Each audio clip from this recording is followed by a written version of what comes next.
About this charmer, DC comic book artist Gretchen Felker Martin, who posted after Charlie Kirk died, "Thoughts and prayers, you Nazi bitch." Well, guess what? Another one bites the dust because DC Comics canceled her upcoming series. Gosh, guys, I guess on the left, cancel culture's not looking so good now, is it? But let's keep going. Oh, here we have the assistant. Charlie Kirk as killer left-wing saint or lone psycho. While the right makes them pay with their jobs, the elites scream cancel culture, but only when it bites back. Watch the hypocrisy burn. Now, of course, we've got the assassination of Charlie Kirk. And the Republicans' pounce game has heated up again. They're doing it again. In the wake of the murder of Charlie Kirk, there has been, of course, joyous, ghoulish, disgraceful celebration of his killing across vast swathes of the online left. Which, of course, means you-know-who is the real problem here. Yes, it's the right. Now, the New York Times reports now that, quote, right-wing activists urge followers to expose those celebrating Kirk killing, unquote. And even worse, the widespread and fast-moving campaign has already resulted in lost jobs, suspensions, and internal investigations, heightening tensions online between supporters and detractors of Charlie Kirk, unquote. Oh no, yep, Republicans, they're pouncing again.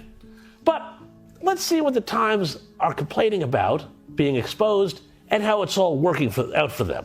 Because, of course, the rules of cancel culture have finally been turned around. So let's go through some of these examples, shall we? How about MSNBC's Matthew Dowd? I'm sure you're familiar with this one. And I always go back to hateful thoughts lead to hateful words, which then lead to hateful actions. And I think that's the environment we're in, that people just, you can't stop with these sort of awful thoughts you have and then saying these awful words and not expect awful actions to take place. Matt. And that's the unfortunate environment we're in. Well, and he's no longer on the MSNBC rosters. He was too much even for that loony left network. But it's not just the great and the good who are getting in trouble. That's the most famous one. But who else might there be? Well, there was this incredible incident in Michigan where Office Max employees, it's a big office supply and printing store, refused to print posters for a Charlie Kirk vigil in Michigan because they didn't want to print propaganda. So we came in for an order earlier to print a poster for a vigil tonight. Yes, so for somebody that passed. It's not it's propaganda. I'm sorry, we don't put that here. Alrighty. So, what's your name? Phil, I'm print supervisor. I'm one of the managers. Yes. So, unfortunately, we So do not they print- say they don't print we don't political print propaganda. So this is somebody that passed away a couple years That's ago. from political Ebola. propaganda, unfortunately. I'm So sorry. this is for a prayer tonight, for a prayer vigil. It's still propaganda, unfortunately. I printed What makes it propaganda? Because he's a political figure, and I don't have to. Yeah. Our general manager is going to be in on Monday. Well, thanks to the power of the internet, they've been exposed. And guess what? You don't need to boycott Office Max, because within hours of that video hitting the internet, the corporate headquarters released a statement saying the associates in question are no longer working for the organization. Chalk one up for the good guys. But how about this charmer? DC comic book artist Gretchen Felker Martin, who posted after Charlie Kirk died, "Thoughts and prayers, you Nazi bitch." Well, guess what? Another one bites the dust because DC Comics canceled her upcoming series. Gosh, guys, I guess on the left, cancel culture's not looking so good now, is it? But let's keep going.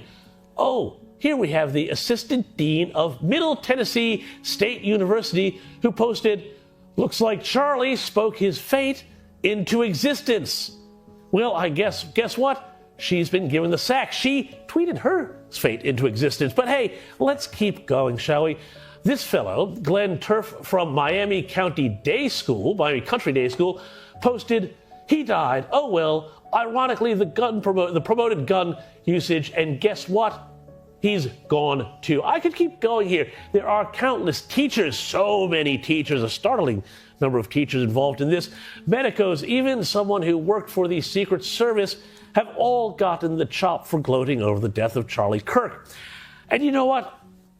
I don't have a problem with this at all, because sure, free speech is important, but so is experiencing the consequences of your actions, namely setting up a world where people could get fired for saying things that made other people The left's meltdown over Charlie Kirk's death tells you everything you need to know about who really runs the culture war. For years, they told us that words are violence, that silence is violence, that a pronoun slip or a mean tweet is literal harm. Then a 27-year-old conservative activist gets shot in the head, and they throw a street party on TikTok, and suddenly we are the snowflakes for noticing. I have had enough of the double standard, and I am going to say it plain: if you cheered this murder, you deserve every ounce of the backlash you are getting, because the rules you wrote are now being used against you, and you cannot stand the taste of your own medicine. Start with the basic facts the BBC keeps burying. The shooter, a trans-identified Antifa regular who posted Kill TERFs memes and wore Hammy-and-sickle patches, drove 3 hours to that rally with a rifle and a manifesto that quoted the same anti-fascist language used by every Labour councillor from Islington to Glasgow. Within minutes of the arrest, The Guardian ran the headline "Motives unclear." Yet when Joe Cox was murdered in 2016, they had Tommy Robinson's old tweets up before the ambulance left the scene. The difference. One killer fit their narrative, the other shattered it, so they memory hole the parts that hurt. I am tired of pretending we do not see the pattern. Look at the way the institutions moved. Within 48 hours, Office Max employees decided they could deny service to a dead conservative because it's propaganda. The same argument bakers in Belfast were dragged through the courts for refusing to ice a gay rights cake. The Equality Commission that bankrupted those Christian bakers has nothing to say about Office Max, because in the UK hate speech law is a one-way ratchet: refuse to bake the cake, you pay $500K; refuse to print the vigil poster, you get a corporate apology and a quiet firing. I have read the 2010 Equality Act front to back, and nowhere does it say, unless the customer is a right-winger, then spit in his coffin. The hypocrisy smells from Liverpool to London. The same campuses that banned Tories from speaking now rush to protect lecturers who tweet he spoke his fate into existence. Middle Tennessee State fired their assistant dean, good, but try finding a UK university that has ever disciplined a staff member for saying Tories are scum or kill the boar. Edinburgh University still employs a senior lecturer who tweeted "White lives don't matter," while Sussex gave Kathleen Stock a payoff to leave because her biology hurt feelings. I have sat on academic boards, and I have seen the paperwork. The disciplinary flow chart has a box that says if target is conservative, close investigation. We are not imagining bias, we are living it. And where is the Church of England? When 2 Anglican vicars posted thoughts and prayers, Nazi bitch, they got a gentle pastoral chat. But when a lay reader in Essex shared a Facebook post critical of drag queens in primary schools, he was suspended for bringing the church into disrepute.